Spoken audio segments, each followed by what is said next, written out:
On a parfois l'impression que la guerre en Ukraine est sans fin. Un bourbier de mort, c'est tout ce que Poutine a réussi à créer. Parfois, on a l'impression qu'il n'y a pas d'issue pour l'Ukraine ou la Russie. Mais le président ukrainien Volodymyr Zelensky pense autrement. Il dit que la fin est en vue, et qu'elle pourrait arriver plus tôt que vous ne le pensez. L'hiver 2026 est l'objectif. Cela vous semble ambitieux ? C'est voulu. Mais Zelensky n'a pas fixé cet objectif au hasard, sans justification. L'homme au centre de la tourmente en Ukraine a un plan, avec pour objectif final la forme de défaite la plus humiliante possible pour Poutine. Forcer le dirigeant russe à négocier la fin du conflit en le poussant au désespoir.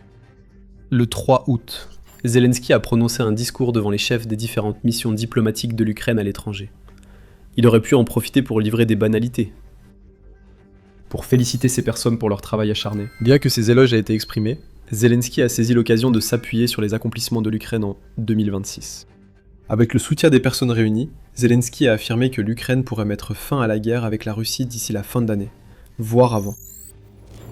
Nous allons tout faire pour que cela se produise avant l'hiver, à l'automne, a déclaré Zelensky à la foule. Bien qu'il ait tempéré cette déclaration par un avertissement, nous comprenons à qui nous avons affaire et que Poutine espère continuer à faire traîner cette guerre. L'Ukraine doit désormais atteindre l'espoir de Poutine et rendre impossible aux dirigeants russes de justifier la guerre auprès de son peuple ou du monde, en raison du coût pour la Russie. L'Ukraine ne doit laisser aucun choix à Poutine. Déclarer la paix et faire face à l'embarras de son propre échec, ou bien l'Ukraine plongera toute la Russie dans un abîme dont il faudra des décennies pour sortir. L'objectif de l'hiver 2026 peut sembler ambitieux, voire presque irréaliste. L'Ukraine a ainsi environ 5 mois pour mettre fin à une guerre qui dure depuis 4 ans et demi. Mais Volodymyr Zelensky a un plan, une stratégie en 3 volets, chacun avec son propre objectif. Ces objectifs convergent vers un seul but, créer la douleur que Vladimir Poutine doit ressentir pour enfin déclarer la paix, a-t-il déclaré aux ambassadeurs de l'Ukraine. Volodymyr Zelensky a créé une équation. Diplomatie plus sanctions plus frappe à longue et moyenne portée égale la fin de la guerre en Ukraine. Chacun de ces volets est aussi vital que les autres, et nous allons commencer par celui qui est peut-être le plus inattendu du trio, la diplomatie. Zelensky ne pousse pas les diplomates ukrainiens à ouvrir de nouveaux canaux avec la Russie. L'Ukraine a essayé, sans succès. Même avec les États-Unis comme intermédiaires, le rôle des diplomates ukrainiens selon le plan de Zelensky est de renforcer au maximum le soutien à le volet extérieur dans les relations avec les partenaires du gouvernement ukrainien. Ce que Zelensky veut voir, c'est plus d'accords signés, plus d'armes envoyées en Ukraine, et une vague de diplomatie occidentale qui aide l'Ukraine à renforcer sa position face à la menace russe. Même au-delà de ce que nous avons déjà vu en 2026. Obtenir un paquet d'aide pour l'hiver est la priorité numéro 1 de cette partie du plan de Zelensky. Ce n'est pas un slogan, déclare Zelensky, c'est la réalité. Le Premier ministre ukrainien doit disposer d'une liste précise des besoins du pays pour l'hiver, et de qui, précisément sur le plan diplomatique, doit assurer chaque résultat précis, chaque approvisionnement ou chaque décision importante, et incontestablement urgente pour l'Ukraine. Cela signifie une liste claire des besoins financiers, une liste claire de l'équipement, des ressources spécifiques, des besoins précis de nos communautés, et des accords politiques essentiels pour garantir cela, a déclaré Zelensky à l'auditoire. En somme, la diplomatie commence au sommet. L'Ukraine doit savoir ce qu'elle veut avant de pouvoir conclure les accords qui, selon elle, exerceront la pression appropriée sur Poutine. Obtenir davantage de missiles patriotes pour la défense aérienne de l'Ukraine, ainsi que d'autres moyens de défense aérienne, est une priorité évidente. Cela bloquera l'avantage de la Russie en missiles balistiques, qui lui a permis de frapper Kiev à plusieurs reprises ces derniers jours. L'une de ces frappes a tué 10 personnes, selon Reuters. Mais au-delà de cela, les diplomates ukrainiens doivent identifier les défis auxquels l'Ukraine est confrontée, au niveau régional et national, tout en déterminant qui est le mieux placé pour aider.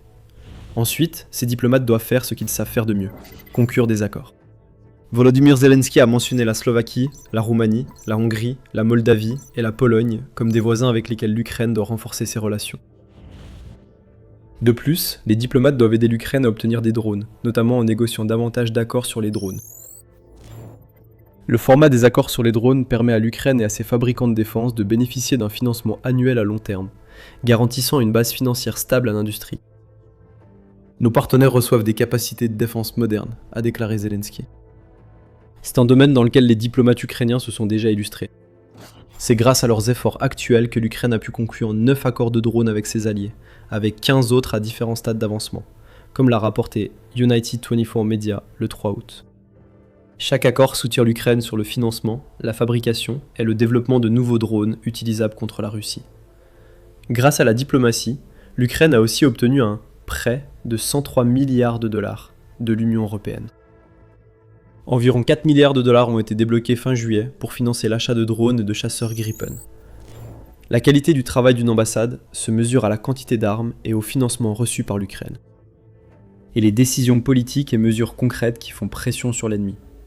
C'est le cadre central, a déclaré Zelensky. Pour le président ukrainien, la diplomatie est essentielle. Plus l'Ukraine excelle dans ce domaine, plus elle reçoit d'armes et plus elle conclut d'accords. Les deux portent des coups à Poutine, et pas seulement en ce qui concerne la capacité de l'Ukraine à nuire à la Russie. Il y a plus que cela. Le premier volet du plan de Volodymyr Zelensky pour mettre fin à la guerre d'ici l'hiver 2026 est de montrer à Poutine que ses tentatives de division de l'Ukraine et de ses alliés ont échoué. Poutine a tenté de diviser les alliés occidentaux par l'intimidation. On le constate clairement dans la guerre hybride, spécialité de la Russie en Europe. Menaces militaires, cyberattaques, incursions dans l'espace aérien de l'OTAN. Poutine a utilisé bien plus encore pour intimider, convaincu que la peur freine le soutien à l'Ukraine. Par la diplomatie et les accords conclus par l'Ukraine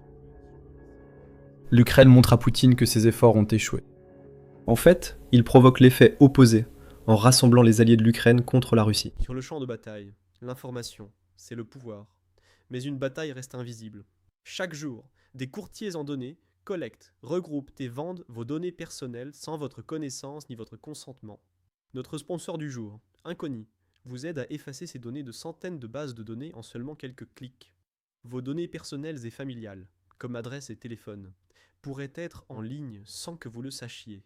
Cela peut entraîner des appels indésirables, des arnaques et des vols d'identité. C'est dangereux pour vous et votre famille. C'est pourquoi j'utilise Inconi. Inconi trouve automatiquement où vos informations personnelles sont exposées et envoie des demandes de suppression en votre nom. Ils ne peuvent pas vous nuire s'ils ne peuvent pas vous trouver. Et avec le forfait illimité, vous pouvez aller encore plus loin. Collez simplement le lien d'un site exposant vos données. Et les experts en confidentialité d'Inconi prendront en charge les suppressions personnalisées. Commencer ne prend que quelques minutes, et après une autorisation unique, Inconi s'occupe du plus gros du travail pour vous. Reprenez le contrôle de votre vie privée dès aujourd'hui. Utilisez notre code spécial pour obtenir 60% de réduction sur n'importe quel abonnement annuel Inconi. Scannez le code QR ou cliquez sur le lien ci-dessous et commencez à supprimer vos informations personnelles du web. Vous savez déjà que l'information, c'est le pouvoir. Utilisez maintenant ce pouvoir pour vous protéger et reprendre le contrôle de votre vie privée avec Inconi. Cet échec met la pression sur Poutine. Et c'est pourquoi la diplomatie est le premier pilier du plan de Zelensky. Deux autres existent, nous verrons lesquels et leur importance. Mais d'abord, rappel, vous regardez les missions militaires. Si nos vidéos vous intéressent, nous en avons bien d'autres en réserve. Abonnez-vous et activez les notifications pour ne rien manquer de nos analyses sur la guerre en Ukraine. Passons à la deuxième partie, les sanctions. Cet aspect est étroitement lié à la dimension diplomatique du plan de Zelensky. Il l'a clairement indiqué dans son discours lorsqu'il a dit « Il est important que tout le monde reste pleinement concentré et obtienne plus de résultats concernant les sanctions contre la Russie. Tout le monde peut voir, en particulier, la menace des missiles balistiques posée par la Russie, que nous avons déjà mentionné à plusieurs reprises aujourd'hui. La menace augmente, tandis que les entreprises russes produisant des missiles balistiques échappent toujours à des sanctions mondiales strictes. Les diplomates ukrainiens doivent travailler avec les alliés du pays pour encourager la mise en place de sanctions à les entreprises russes impliquées dans la production de missiles balistiques. Il y a 17 entreprises clés, dit Zelensky. Même sanctionnées, elles exploitent des failles pour maintenir la machine de guerre russe. Fermer ces failles est indispensable, tout comme créer de nouvelles sanctions. Pour cela, l'Ukraine doit s'assurer d'une plus grande implication de ses partenaires, allant même jusqu'à communiquer avec eux quotidiennement. Cet aspect du plan peut sembler un peu trop exigeant de la part de l'Ukraine. Après tout, la Russie subit déjà des milliers de sanctions, dont la plupart ont été mises en place par les alliés de l'Ukraine. Selon Castellum, l'Ukraine et ses alliés ont mis en place ensemble 26 655 sanctions contre la Russie, dont 23 960 ont été instaurées depuis le début de l'invasion à grande échelle. Les États-Unis représentent la plus grande part avec 6 441 sanctions. Le Canada, la France, la Suisse, le Royaume-Uni et l'Union européenne apportent aussi une contribution importante, chacun ayant plusieurs milliers de sanctions. D'autres sanctions sont aussi prévues contre la Russie. Le 23 juillet, le Conseil de l'UE a adopté son 21e paquet de sanctions visant 48 personnes et 170 entités en Russie. Une attention particulière a été accordée au secteur énergétique russe, aux crypto-monnaies et aux services financiers. Le Sénat américain a avancé le projet de sanctions contre la Russie, longtemps retardé et proposé par Lindsey Graham lors de la première étape d'approbation. Du travail reste à faire pour obtenir un projet de loi autorisant les États-Unis à imposer des sanctions secondaires aux acheteurs russes, mais c'est un bon début. Si le projet de loi est adopté, il nuira fortement à la Russie en mettant ses clients pétroliers en difficulté. Nous comprenons l'argument selon lequel l'Ukraine demande davantage de sanctions alors qu'il en existe déjà beaucoup. Deux contre-arguments existent. D'abord, même avec de nombreuses sanctions, il pourrait toujours y en avoir davantage. Si le but est de paralyser l'économie russe, l'Ukraine souhaite que ses alliés accélèrent. Ensuite, avoir des sanctions est une chose, bien les faire respecter en est une autre. L'Ukraine veut combler cette lacune grâce au second volet du plan de Zelensky. L'économie russe a survécu longtemps grâce à sa capacité à contourner les sanctions et à continuer d'engranger des milliards, notamment via la flotte fantôme qui distribue le pétrole russe mondialement. Génère jusqu'à 100 milliards de dollars par an, selon le Center for Strategic and International Studies. La Russie a aussi souvent utilisé la crypto-monnaie pour masquer des transactions, d'où l'intervention du dernier paquet de mesures de l'UE et la falsification délibérée des utilisations finales des biens qu'elle vend et achète. La Russie a été sournoise et trompeuse, ce qui a permis la vente de pétrole et l'importation de composants d'armes essentiels. Le plan de Zelensky n'exige pas forcément plus de sanctions, même si elles sont toujours les bienvenues. Il demande aux diplomates ukrainiens de travailler avec les partenaires de l'Ukraine pour combler les failles. Le projet de loi de Graham en est un bon exemple. S'il est adopté, il étendra les sanctions au-delà de Moscou en imposant des tarifs douaniers aux pays achetant à la Russie. C'est ce que recherche l'Ukraine. Les structures sont en place. Maintenant, l'Ukraine a besoin que ses diplomates œuvrent pour une meilleure application. Quant à l'objectif de cet axe, il est très simple. Obliger la Russie à se démener pour trouver des fonds pour financer la guerre de Poutine. Détourner l'argent du trésor de guerre du Kremlin signifie que Poutine doit devenir de plus en plus désespéré pour trouver des liquidités. Ce désespoir est déjà évident. Vers la fin du mois de juillet, la Banque centrale de Russie a réduit le taux d'intérêt de base du pays à 14%. C'est encore ridiculement élevé, mais cette baisse était nécessaire alors que la Russie tente d'inciter sa population à contracter des prêts. Cela ne fonctionnera pas. Il y a déjà de la panique parmi les investisseurs du pays, alors que la bourse russe chute et que le ministère des Finances s'efforce toujours de combler un déficit budgétaire qui s'aggrave et d'assurer le service d'une dette publique coûteuse, rapporte le Moscow Times. Ce déficit devrait atteindre environ 100 milliards de dollars d'ici la fin de l'année, au lieu des 47,7 milliards de dollars prévus par la Russie. Les petites entreprises font faillite en Russie à un rythme record. Rien que pendant les 3 premiers mois de 2026, 200 000 petites et moyennes entreprises russes ont fermé leurs portes. La Russie est au bord d'une crise bancaire, à cause des prêts non performants. Et l'inflation est de nouveau en hausse, atteignant 6% en juin, après être tombée à son niveau le plus bas de l'année, de 5,3% en mai. La Russie est au bord du gouffre financier. La seconde partie du plan de Volodymyr Zelensky pour mettre fin à la guerre d'ici l'hiver vise à précipiter la Russie dans ce gouffre. Enfin, nous arrivons à la troisième partie, les frappes à longue et moyenne portée. En avoir davantage est la priorité du jour, car chacune de ces frappes affecte l'économie russe, endommage sa machine de guerre en une zone censée être sûre, et conduit finalement à davantage de pertes parmi les forces russes. Nous ne pouvons pas encore dire avec une certitude de 100% quand nos efforts diplomatiques aboutiront. Les sanctions à longue portée de l'Ukraine, nos frappes à moyenne portée et celles de nos partenaires exerceront la pression nécessaire pour forcer la Russie à choisir la paix, a déclaré Zelensky. Il n'a pas tort. Les 3 axes pourraient échouer, mais s'ils doivent fonctionner, alors les frappes constantes de l'Ukraine doivent devenir plus importantes, plus étendues et encore plus percutantes qu'elles ne le sont déjà. Zelensky fait déjà tout pour que cela arrive. À l'heure où nous parlons, l'Ukraine termine une campagne de 40 jours de frappes à longue et moyenne portée sur des cibles sélectionnées pour pousser l'État agresseur à arrêter la guerre. L'Ukraine n'a pas l'intention de se reposer après ces 40 jours. Fin juillet, Volodymyr Zelensky a annoncé qu'une nouvelle liste de cibles prioritaires avait été établie par l'Ukraine. Elle frappera probablement dès la fin de la campagne de 40 jours. Le message est clair, drone après drone doit entrer en Russie et dans les territoires occupés.